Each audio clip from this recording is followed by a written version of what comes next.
আমাদের দেশে টাকা নিয়ে যেমন পারাপারি মারামারি হয়, কার আগে কে টাকা নিবে, কার আগে কে টাকা খাবে, ছাগলের মধ্যেও এমন হয়।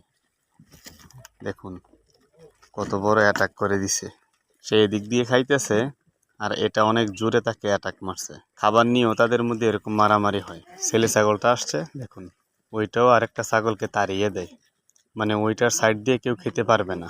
তাদের কাণ্ডগুলা দেখলে মানুষের কথা মনে পড়ে যায়। মানুষও সেম অবস্থা করে, নিজে একা খাইতে চায়, অন্যকে খাইতে দেয় না। তাদের ঝগড়াটা হচ্ছে ক্ষণস্থায়ী, এখন ঝগড়া লাগে, কিছুক্ষণ পরে আবার মিলেমিশে চলাফেরা করে।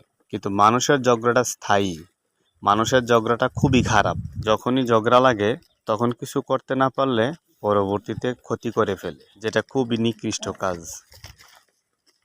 মানুষ শ্রেষ্ঠ হয়েও নিকৃষ্ট কাজ করে। মানুষের প্রতি মানুষের ভালোবাসা নেই, মানুষের প্রতি মায়া দয়া নেই। দিন দিন বিবেক উঠে যাচ্ছে। পশু পাখিদের বিবেক আছে, তারা এখন মারামারি লাগলে একটু পরে ভালো হয়ে যায়, কিন্তু মানুষ এখন মারামারি লাগলে একেবারে নিহত করে ফেলে।